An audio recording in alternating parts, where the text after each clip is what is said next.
सौभाग्यशाली गुरुमुख मंडली इसी प्रकार अपने मन व चित्त की समस्त वृत्तियों को एकाग्र करते हुए तथा अपना ध्यान सम्मुख विराजमान श्री हजूर श्री सतगुरु दाता दयाल जी महाराज जी के सुंदर श्री दर्शनों की ओर लगाते हुए प्रेम सहित बोलिए जयकारा बोले श्री गुरु महाराज। गुरुमुखों, जो हम सब गुरुमुखों को इस समय एक ऐसा दुर्लभ अवसर प्राप्त हो रहा है,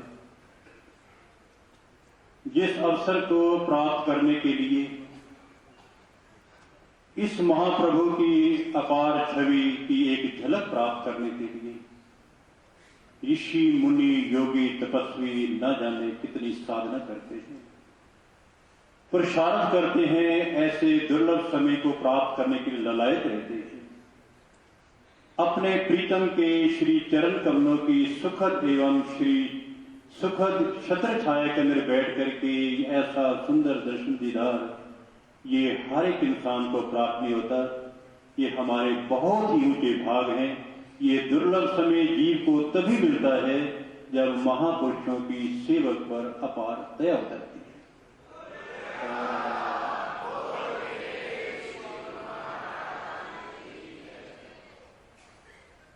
श्री दर्शनों का बहुत महत्व है।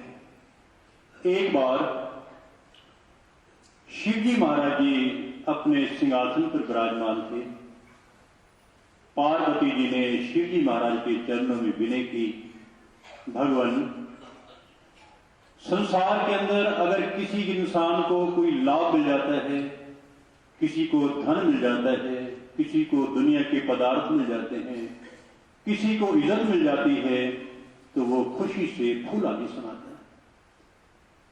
संसार के अंदर कौन सा सबसे बड़ा लाभ है जिससे ऊंचा कोई लाभ ना हो? तो इसका उत्तर देते हुए शिवजी महाराज जी फरमाते हैं कि गिरजा संत समागम सम न लाभ कछुआन, बिन हरि कृपा सो होए नहीं गावत वेद पुराण। ऐ गिरजा, ऐ पार्वती, जिस समय जीव को सत्पुरुषों का दर्शन दीदार हो जाता है, उनकी पवित्र सोबत मिल जाती है, उनके शीतल एवं सुखद श्री चरण कमल के अंदर बैठने का अवसर मिल जाता है, इससे बढ़ करके और कोई दूसरा लाभ नहीं हो सकता। लेकिन ये लाभ किसको मिलता है?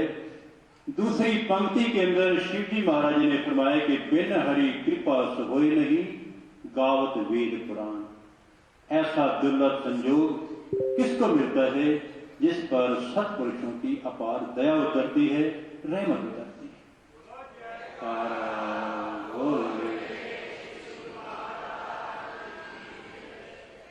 जब जब भी सेवक को ऐसा दुर्लभ समय मिल जाता है, सतगुरु का दर्शन दीदार ऐसे है जैसे कि पपीहे को स्वाति बूंद मिल जाती है। स्वाति बूंद को प्राप्त करके वो कितना प्रसन्न होता है। जब जब भी सेवक को ऐसा दर्शन दीदार मिलता है, तो सेवक का ये कर्तव्य है कि सतगुरु का जो स्वरूप है उसको अपने अंदर अंकित कर ले, अपने स्मृति को उस स्वरूप के साथ जोड़ दे, इसी ध्यान को अपने मन में बसा ले। एक सुल्तान बाहु फकीर लिखते हैं कि अल्लाह एह तन मेरा चश्मा हो, मैं मुर्शिद वेख न रजा हूं, लो लो दे मुड लख लख चश्मा, एक खोला एक कजा हूं। इतने डिठियां मैनू सबर ना आवे, होर किते वल भजा हो, मुर्शिद दा दीदार वे बाहू, मैनू लखा करोड़ा हजा। श्री दर्शन की महिमा का वर्णन करते हुए सुल्तान बाहु फकीर लिखते हैं कि अल्लाह एह तन मेरा चश्मा होना। अपने कामिल पीर का, सतगुरु का दीदार करने के लिए दोनों आंखों से मेरी तृप्ति नहीं होती।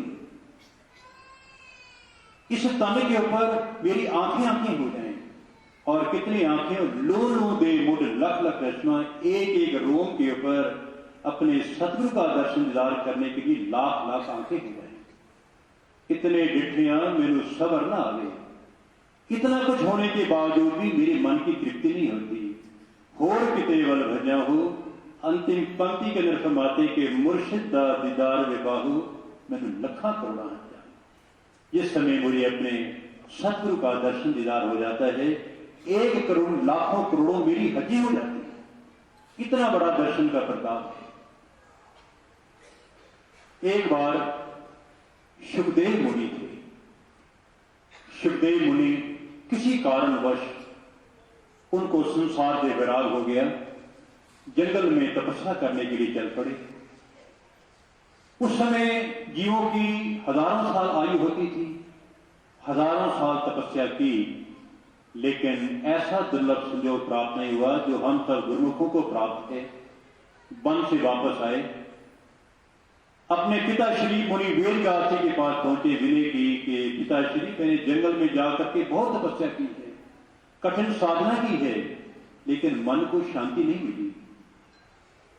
मुनि वेदव्यास जी फरमाते हैं कि बेटा वक्त के सत्पुरुषों की शरण में जाओ, उनका दर्शन दीदार करो, उनकी सोबत में जाकर के नामदेव की दीक्षा लो, तभी जाकर के आपके मन की इच्छा पूरी हो गई। पूछा पिताश्री मैं किसका गुरु धारण करूं? मुनि वेदव्यास जी ने फरमाया कि वक्त के महापुरुष हैं राजा जनक जी, आप उनकी शरण में जाएंगे। चल पड़े। गुरु की शरण में जाने से पहले सोचते हैं मन के अंदर कि मैंने तो सब कुछ संसार को त्याग दिया है, त्याग किया है, वैराग किया है, लेकिन मेरे गुरु महाराज मुझसे भी ज्यादा त्यागी होंगे, वैरागी होंगे। लेकिन जैसे राज दरबार में पहुंचे तो क्या देखते हैं कि शाही ठाट देख करके मन के अंदर कुछ संदेह उत्पन्न हो गया कि मैं तो ये सोचता था कि मेरे सतगुरु वैरागी होंगे, त्यागी होंगे, क्योंकि यहां तो दुनिया के अनेक पदार्थों के अंदर पड़े हैं। राजा जनक जी के दर्शन किए तो उसी समय महापुरुषों ने ऐसी रचना रची कि एक दरबारी बाहर से आया तो उसने राजा जनक जी को सूचना दी कि महाराज मिथिलापुरी को आग लग गई है, आप कुछ प्रबंध कीजिए। लेकिन राजा जनक जी ने बात को सुनी अनसुनी कर दी। दूसरी बार एक दरबारी आया कि महाराज मिथिलापुरी को आग लग चुकी है, राज दरबार की ड्योढ़ी तक पहुंचने वाली है, शीघ्र कोई प्रबंध करना चाहिए। फिर भी राजा जनक जी ने बात को सुनी अनसुनी कर दी। लेकिन सुखदेव जी जो राजा जनक जी के चरणों में बैठे थे उठ खड़े हुए। तो राजा जनक जी ने पूछा, सुखदेव जी कहां जाते हो? महाराज आपने भी सुना है कि मिथिलापुरी को आग लग चुकी है, राज दरबार की ड्योढ़ी तक आने वाली है, वहां मैं अपना पोथी पत्रा भी रख के आया हूं, मेरे खड़ाऊ भी वहां पर हैं, वो कोई आग की भेंट ना हो जाए, उनको बचाने के लिए चला। उस समय राजा जनक जी ने मुनि सुखदेव जी को उपदेश दिया कि सुखदेव जी जो धन हमारे पास है आत्मिक धन, उसको ना कोई आग कोई नुकसान पहुंचा सकती है, ना कोई दुनिया की और कोई ताकत नुकसान पहुंचा सकती है। ज्ञान दिया, उपदेश दिया, नाम की दीक्षा दी, वापस चल पड़े। वापस जब चले तो सबसे पहले मुनि वेदव्यास जी पिताश्री के पास पहुंचे तो पिता वेदव्यास जी ने ये पूछा कि सुखदेव जी गुरु के दर्शन किए, सतगुरु का दीदार किया, उनकी सोबत मिली? तो उन्होंने अपनी वाणी में लिखा है कि तप के वर्ष 1000 हो, सत्संग की घड़ी एक, तो भी नहीं बराबरी सुखदेव की आगे। सुखदेव जी बखान करते हैं कि महाराज तप के वर्ष 1000 हो, कि सत्संग की घड़ी एक, जो एक घड़ी मुझे सत्संग की मिली है, सत्पुरुषों का दर्शन दीदार मिला है, वो जो है मैंने हजारों साल तपस्या की है, लेकिन उस घड़ी का मुकाबला वो हजारों साल की तपस्या भी नहीं कर सकते। तो ऐसा दुर्लभ समय हम जीवों को जो प्राप्त हो रहा है, तो हमारा ये कर्तव्य है कि ऐसे दुर्लभ समय से हम अपनी झोलियां बांधें, इस ध्यान को, इस तस्वर को अपने मन के अंदर अंकित कर लें। यही एक जीव की अपनी चीज है, आत्मा की अपनी चीज है। एक बार की याद है कि इसी पवित्र हाल के अंदर श्री सतगुरुदेव महाराज के दर्शन खुले हुए थे।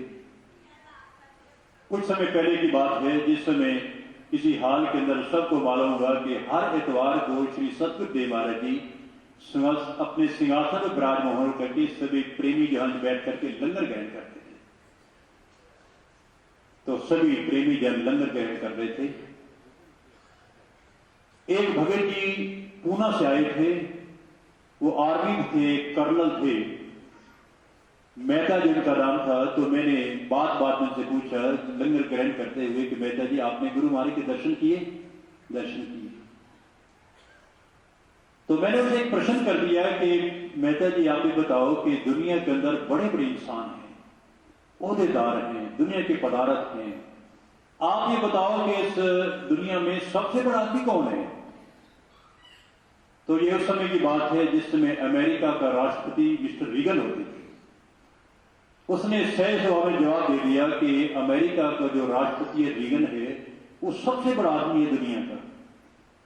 तो मैंने दूसरा प्रश्न किया कि अमेरिका का राष्ट्रपति मिस्टर रीगन सबसे बड़ा आदमी है, तो अगर उसके साथ कंपैरिजन करें, मुकाबला करें, तो दोनों में से बड़ा कौन है? तो उसने स्वाभाविक जवाब दे दिया कि हम मिस्टर रीगन से भी बड़े हैं। तो मैंने पूछा कि हम मिस्टर रीगन से कैसे बड़े हैं? तो श्री सतगुरु देव महाराज की तरफ संबोधित करते हुए जवाब देते हैं कि जो संयोग हमें प्राप्त है ऐसा दुर्लभ संयोग सत्पुरुषों की सोबत और ऐसा दर्शन दीदार ये मिस्टर रीगन को भी ऐसा संयोग प्राप्त नहीं है।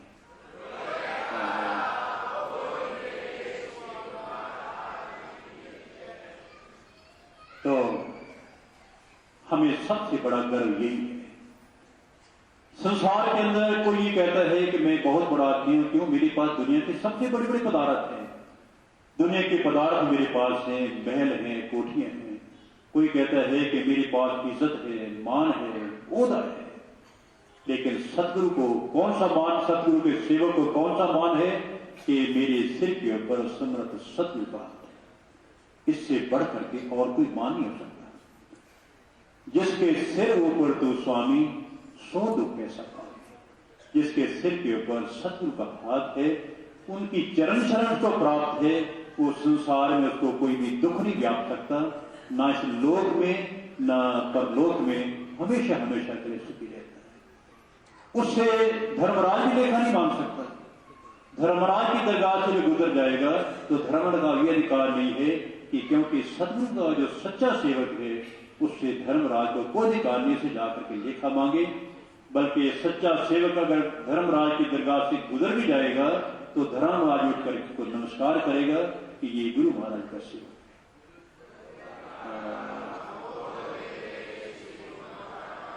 तो हमारे कितने ऊंचे भाग हैं। ये भाग भी किस लिए हैं? प्रभु आपकी शरण मिली है।